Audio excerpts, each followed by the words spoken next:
네, 오늘 섹터 인사이트는 앞서 잠깐 말씀드린 것처럼 중국 관광객들에 대한 무비자 이슈, 이걸 저희가 시장에서 어떻게 해석하고 전략적으로 활용해야 되는지 얘기를 좀 나눠보도록 하죠. 오늘은 최창규 미래에셋자산운용 ETF 리서치 본부장이 나와 있는데요. 인사부터 나누겠습니다.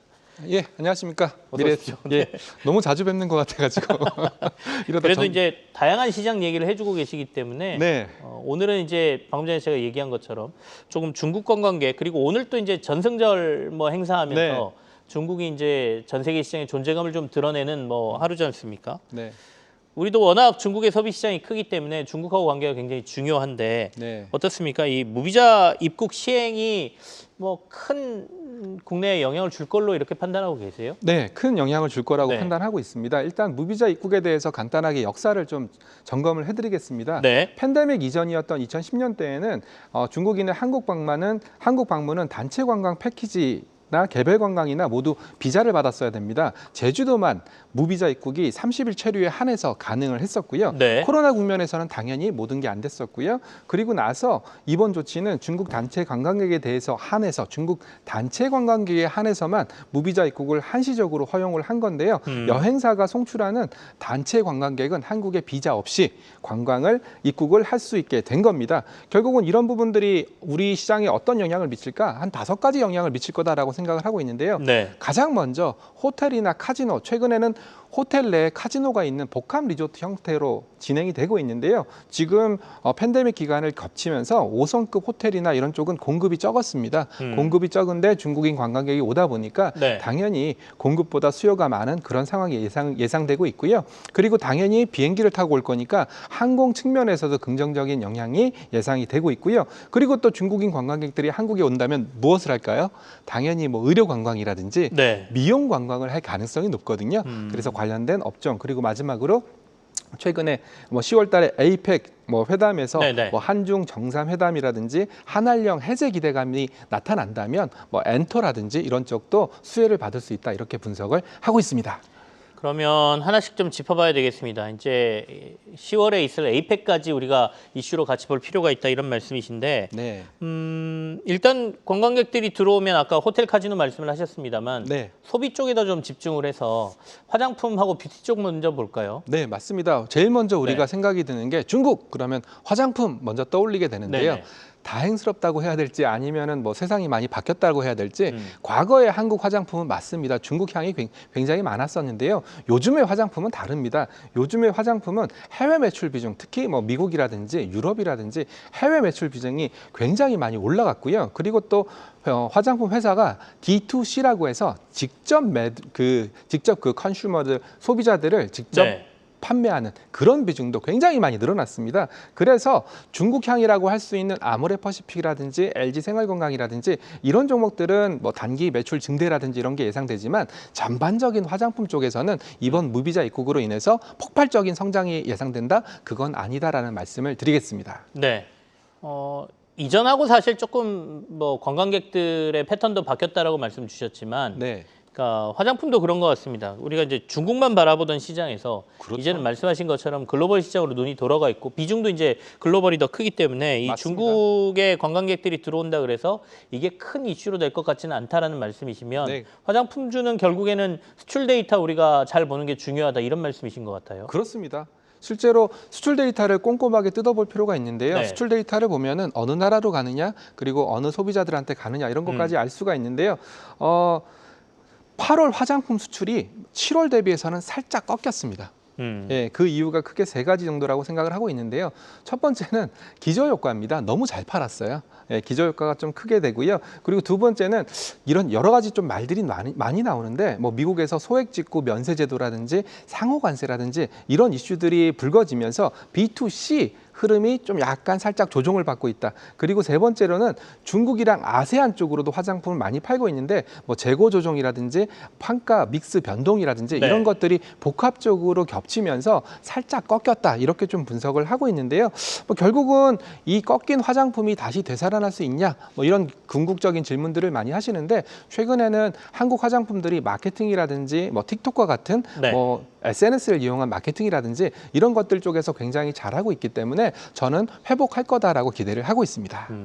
수출 데이터가 조금 꺾였고 그래서 주가가 조금 약세를 몇몇 보이고 종목들은 약세를 좀 보였습니다. 네. 근데 이제 이른바 대장주라고 할 수 있는 APR 같은 경우에는 수출 데이터가 굉장히 잘 나왔고요. 네. 주가도 든든하게 지금 잘 받쳐주는 모습인데요. 네. 이런 흐름 계속될까요? 자, 방송하기 전에 제가 APR 주가를 네, 살짝 네. 보고 왔는데 3일 연속 음봉이더라고요. 네. 그래서 확실히 조방원 중심으로 시장에 집중이 쏠리다 보니까 화장품은 살짝 소외받는 그런 느낌을 좀 받고 있습니다. 그렇지만 APR 같은 경우에는 2분기 매출 3,277억 원, 네. 영업이익 846억 원을 기록했는데요. APR의 가장 큰 장점은 D2C입니다. 직접 소비자들한테 판매하는 직접 판매 비중이 높고요. 그리고 그 메디큐브라고 그 디바이스를 이용한 화장품이라든지 이런 컨텐츠의 결합이 굉장히 잘 되어 있는 회사입니다. 그러다 보니까 해외 매출이 크게 늘고 있고요. 그리고 전 지역에서 고르게 성장하고 있고 B2B도 잘하고 있다는 것이 APR의 가장 큰 장점입니다. 특히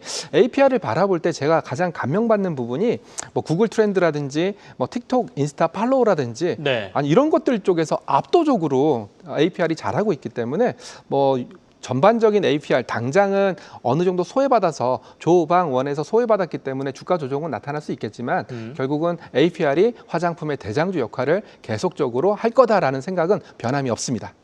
최고가가 24만 5천 원 정도까지 찍었고 지금 현재는 21만 원대로 조금 내려와 있는 상황이긴 한데 네. 그래도 앞으로 뭐 여러 가지 데이터로 봤을 때 APR의 대장주의 역할은 지속될 것 같다라고 말씀 주셨고 그러면 네. APR 외에 다른 화장품주들은 어떤 관점에서 지금 지켜봐야 돼요?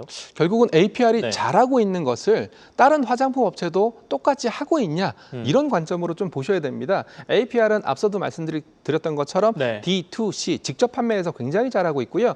글로벌 플랫폼에 입점을 해서도 사업 구조를 굉장히 잘 꾸려가고 있습니다. 특히 기능성 스킨케어라든지 디바이스라든지 이런 결합성 형태의 상품들을 많이 판매하고 있는데요. 거기에 반해서 다른 화장품 브랜드들은 살짝 아쉽습니다. 뭐가 아쉽냐면 단일 브랜드 또는 단일 화장품, 예를 들어 달바 같은 경우에는 뭐 승무원 미스트라는 단일 품목에 의존하는 그런 경향들이 굉장히 크고 네. 그리고 운영 방식이나 지역별 매출 믹스에서도 특정 지역에 좀 쏠려 있는 그런 모습을 보여주고 있기 때문에 결국은 APR이 잘하고 있는 것들을 다른 화장품 업체들은 따라가지 못하면서 발생하는 차별화가 드러나고 있다. 이렇게 좀 생각을 좀 하고 있습니다. 특히 아모레퍼시픽이나 LG생활건강처럼 네. 과거의 화장품 대형주들은 결국은 중국 향이 너무나 많았기 때문에 중국 향에서 결국은 전 세계로 글로벌로 다양한 매출처를 확보해야 되는데 그 부분에서 미스했기 때문에 네. 최근에 주가가 조정을 받고 있다. 이렇게 생각을 하고 있습니다. OEM, ODM 회사라든지 네. 아니면 이른바 화장품의 용기를 만드는 회사라든지 네. 이런 데들까지 좀 이렇게 확장해서 생각하면 그쪽은 포인트가 어떻게 될까요? 결국은 OEM이나 ODM 같은 경우에는 네. 저는 이렇게 생각하고 있습니다. 과거에는 화장품 그러면은 뭐 보따리상들이 중국에 네네. 있는 보따리상들이 물건을 싸갖고 와가지고 뭐 중국에서 판다든지 그런 소규모 매출을 예상을 했었는데요. 지금은 전 세계를 대상으로 컨테이너 박스에 실어서 아마존에 납품을 하고 이런 어떻게 본다면 플랫폼 비즈니스가 됐기 때문에 그리고 또 이런 말씀들도 많이 하세요. 전 세계에서 화장품을 한 달 이내에 대량 납품할 수 있는 국가는 한국밖에 없다. 네. 예, 실리콘2가 그런 역할을 하게 해줬죠. 결국 이런 것들을 봤을 때에는 과거의 화장품과 지금의 화장품은 굉장히 많이 달라졌기 때문에 과거의 틀에 박혀서 생각하실 필요는 없고 그런 측면에서 OEM 업체나 ODM 업체 모두 다 수혜를 받을 수밖에 없는 그런 환경이 되었다라고 분석을 하고 있습니다. 네. 어떻게 보면 뭐 직접 비교는 힘들겠지만 반도체 시장처럼 화장품은 우리나라가 이 생태계를 잘 꽉 잡고 있는 거죠. 그러니까 그렇죠. OEM, ODM 생산부터 네. 그러니까 위탁 생산부터 시작해서 네. 유통까지 지금 다 돼 있으니까요. 네. 사실은 중국 관광객 얘기를 하면 예전에는 면세점들 예. 가장 많이 언급했는데 네. 이제는 뭐 면세점 얘기는 쏙 들어가 버렸습니다. 이쪽은 어떻게 봐야 될까요? 일단 면세점도 그동안에 너무나 네. 위축됐기 때문에 중국인 관광객의 무비자 입국의 가장 큰 수혜는 저는 면세점이다라고 생각을 하고 있습니다. 결국은 면세점이 왜 수혜냐면은 네.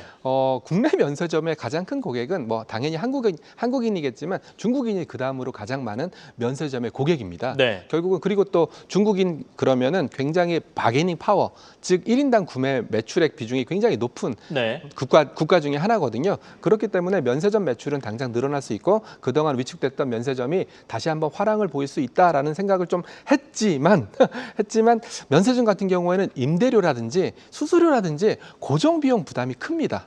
즉 입점할 때 입점 수수료 내야 되죠. 판매할 때 판매 수수료를 내야 되기 때문에 네. 당장 중국인 관광객들이 마구마구 들어온다고 해서 매출액이 늘어나겠지만 영업이익까지 껑충껑충 뛰는 그런 현상까지 일어나기는 약간 시간이 필요하니까 당장 매출이 뻥 늘어나고 수익이 네. 뻥 늘어나는 순간적인 변화를 기대하는 것은 살짝 좀 아쉬운 부분입니다. 약간 소비의 패턴이 변한 점도 있겠고요. 다들 네. 면세점 가는 거 아니고 그냥 돌아다니면서 네. 알아서들 소비한다 이런 건데 네. 그러면 면세와 관련돼 있는 뭐 글로벌 텍스프리라든지 이런 네. 업체들은 어떨까요? 단기적인 반등일 것 같아요. 왜냐하면 결국은 지금 여태까지 너무나 장사를 못 해왔고 그리고 네. 또 과도한 입점 수수료라든지 과도한 비용들이 이미 쌓여 있는 상태에서 중국인 관광객들이 수요를 좀 늘려준다고 해서 당장 수익성 개선으로 이어지기는 좀 어려운 부분들이 있거든요. 그래서 순간적인 재료 네. 정도, 순간적인 모멘텀으로 보시는 게 좋을 것 같습니다.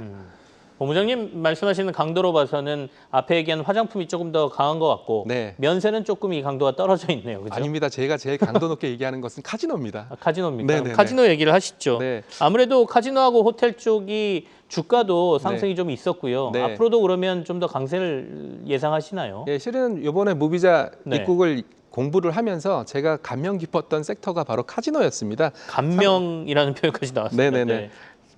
참고로 카지노 업체는 우리가 흔히 알고 있는 파라다이스, 네. 그리고 GKN, 그리고 제주도 드림타워, 롯데관광개발 이 네네. 세 개의 업체가 구성되어 있는데요. 실제로 이미 분기 최대 이익을 내고 있습니다. 분기 최대 이익을 내고 있고요. 그리고 카지노 업종을 왜 긍정적으로 보냐면 이제는 카지노 단일로 있는 GKL도 있지만 카지노와 호텔, 리조트가 복합되어 있는 복합 산업으로 발전을 하고 있습니다. 네. 특히나 복합 리조트 같은 경우에는 단체 관광객을 유인하기에 가장 최적화된 시스템이거든요. 그런 측면에서 중국 단체 관광객이 유입된다면 매스 고객 기반이 확보되는 거고요. 매스 고객 기반이 확보되고 또 앞서 말씀드렸던 한중 관계가 좀 우호적으로 바뀐다면 네. 카지노의 큰 손이라고 할 수 있는 중국 VIP들이 한국에 드디어 올 수가 있는 그런 구조가 되는 겁니다. 그런 측면에서 본다면 당장 수익성 측면에서는 카지노가 제일 빠르다라고 판단하고 있습니다. 기대감이 미리 좀 너무 반영된 건 아닌가요? 주가가 좀 올라 있지 않습니까? 최근에 네. 이제 좀 조정을 받고 있고요. 네. 어느 정도 이 얘기는 네. 사이클을 그리고 있더라고요. 제가 처음 미래자산에 왔을 때 5월 달이었거든요. 네네. 그때 한참 카지노 주가, 호텔 주가들이 떴다가 다시 조방원 뜨면서 가라앉았다가 이제 본격적으로 입국이 이루어진다면 다시 네. 한번 모멘텀을 받을 수 있을 거다라고 생각을 하고 있습니다. 이달 말에 이제 무비자 입국이 허용되니까 네. 그러고 난 다음에 실제로 들어오는 수치나 그렇죠. 이런 거에 따라서 아까 앞서 저희가 이제 그 몇 개 점검했던 업종 중에 그래도 가장 수혜를 받을 수 있는 게 호텔과 카지노 업종이다. 네. 이렇게 말씀을 주고 계십니다. 네. 그 외에 또 하나 본다라고 하면 요즘 와서 의료 쇼핑 많이 한다라고 하고 네. 의료가 단순히 뷰티만 있는 게 아니라 의료 기기, 그렇습니다. 뷰티와 관련된 뭐 기기들 이런 것까지 있지 않습니까? 네. 그쪽도 괜찮을 것 같은데요. 네, 일단 비단 중국인 관광객이 아니더라도 한국에는 외국인 환자들이 많이 들어오고 계십니다. 네네. 실제로 숫자로 봤을 때 2024년 외국인 환자 수가 무려 117만 명이었어요. 사상 최대였고요. 2025년에도 당연히 성장이 예상되고 있습니다. 네. 의료 관광 수요를 예상한다면 첫 번째는 뭐 미용, 레이저, 에너지, 뭐 디바이스, 필러, 보톨리늄, 네. 톡신, 그리고 건강 진단, 뭐 영상 진단 이런 쪽이 의료 소비의 핵심적인 내용이 될 건데요. 중국인 관광객이 유입된다면 장비 사용이 늘어날 거고요. 장비 사용이 늘어난다면 소모품도 매출이 늘어날 거기 때문에 긍정적인 선순환 구도가 형성될 거다. 이렇게 좀 생각을 하고 있습니다. 그렇지만 이것도 한 가지 리스크가 있습니다. 네. 중국인에 한해서라고 얘기한다면 한 가지 리스크가 있는데요. 중국의 내에서도 자국 의료 관광 산업을 육성하기 위해서 굉장히 노력하고 있습니다. 허인안에 보아오 국제 의료 관광 특구라는 것이 있는데요. 네. 여기에서는 당장 허가받지 않은 제품이라도 임시적으로 사용 승인을 받고 사용을 할 수가 있습니다. 결국은 중국 내에서도 자국 의료 산업을 보호하기 위해서 특구를 지정하고 특구 내에서는 네. 좀 자유롭게 약을 쓴다든지 자유롭게 기계를 쓴다든지 자유롭게 뭐 네네. 새로운 제품들을 테스트한다든지 그런 시도를 하고 있기 때문에 이런 부분들이 잠재적으로 한국 의료 산업에는 리스크가 될 수 있습니다. 좀 장기적인 말씀을 해주셨습니다. 그 특구라는 데에서는 아직 허가받지 않은 것들을 사용할 수 있다라는 말씀이에요. 예, 임시적으로 임시 사용 허가. 마치 우리로 따지면 테스트 베드처럼 그 특구에 한해서만 뭐 허가받지 않은 네. 제품이지만 뭐 당장 미용기기를 쓴다든지 그런 것들이 허용된 지역이 있습니다. 무서운데요. 역시 중국의 무서움은 그런 거죠. 결국은 무섭다는 거는 말씀하신 대로 그런 것까지 하면서 산업을 키운다는 점도 무섭고 네. 개인적으로는 아직 허가받지 않은 걸 거기 가서 임시 허가받은 걸 사용한다는 것도 약간 두렵기는 한데 네. 그렇게 해서라도 시장을 키우겠다는 의지니까 네. 우리 업체들이 훨씬 더 개발이라든지 이런 데 나서야 된다. 정부의 지원도 있어야 된다. 이런 말씀이신 것 같습니다. 네, 맞습니다. 최근에 이제 파마리서치, 휴젤, 아까 이제 보톡스 관련 회사들 또는 스킨 부스터 뭐 이런 회사들 네. 주가가 좀 많이 밀립니다. 네. 이거는 뭐 추세가 좀 꺾였다고 보세요? 결국은 화장품부터 네. 출발했던 전반적인 산업적인 흐름이라고 보시는 네네. 게 좋을 것 같습니다. 결국은 APR이 치고 올라가면서 달바글로벌이라든지 나머지 기업들이 치고 올라가면서 네. 그 전체 섹터, 의료 섹터들을 끌고 올라갔었는데 지금은 주도주라고 할 수 있는 APR을 필두로 해서 전반적으로 밀려 있는 상황이다 보니까 어쩔 수 없이 미용기기에 해당되는 그런 회사들 주가도 같이 밀렸다 이렇게 해석하시는 게 좋고 개별적인 재료로 보시면 네. 안 될 것 같습니다. 그럼 좀 정리를 해보죠. 출발은 이제 저희가 무비자 입국과 관련된 중국인들의 관광객들이 올 거다. 네. 그랬을 경우에 어디를 지켜봐야 되느냐라고 하면서 몇 가지 업종을 쭉 살펴봤거든요. 네. 종합해 본다면 순위를 좀 정할 필요도 있겠고요. 네. 여기에 이제 우리가 뭐 화장품이라든지 중국 관련해서만 투자하는 건 아니니까 네. 전체적인 포트폴리오 차원에서 네. 어느 정도 비중을 보고 저희가 투자하는 게 맞을까요? 정확하신 표현이고요. 네네. 저도 이번 주제를 좀 공부를 하면서 생각했던 게 좀 약간 섹터별로 좀 다르네라는 네네. 느낌을 받았었습니다. 제가 앞서 말씀드렸던 대로 가장 수혜를 받는 1차적인 수혜를 받는 섹터는 카지노가 될 가능성이 높고요. 뭐 호텔신라, 파라다이스, GKL, 롯데관광개발 같은 그런 종목들이 가장 핵심적인 수혜주다라고 생각할 수 있고요. 아무래도 비행기를 타고 올 테니까 대한항공이나 아시아나항공, 제주항공 같은 LCC도 눈여겨봐야 될 필요가 있습니다. 네. 그리고 전반적으로 화장 수요, 미용 수요들이 늘어날 수 있으니까 APR, 코스맥스, 한국콜마 그리고 인바운드와 수출 개선 모멘텀이 결합되어 있으니까 이런 쪽으로 보시면 네. 되고요. 만약에 ETF 쪽으로 생각을 하신다면 뭐 타이거 화장품이나 타이거 여행 레저가 말씀하신 종목들이 다 들어가 있는 ETF니까 네. 그것도 참고하시면 좋을 것 같습니다. 알겠습니다. ETF는 미래세 것만 살짝 언급하시는 아. 다양한 ETF들이 있습니다. 제가 좀 이렇게 섞어 보겠습니다. 네. 네. 여행 레저는 타이거밖에 없어서 제가 부득이하게 말씀드렸으니까 양해 부탁드리겠습니다. 알겠습니다. 네. 미래세 자산운용의 최창규 ETF 리서치 본부장과 함께했습니다. 감사합니다. 예, 감사합니다. 계속해서 다양한 경제 이슈를 알고 싶다면 구독과 좋아요, 알림 설정 부탁드립니다. AI 캐스터 권미정이었습니다.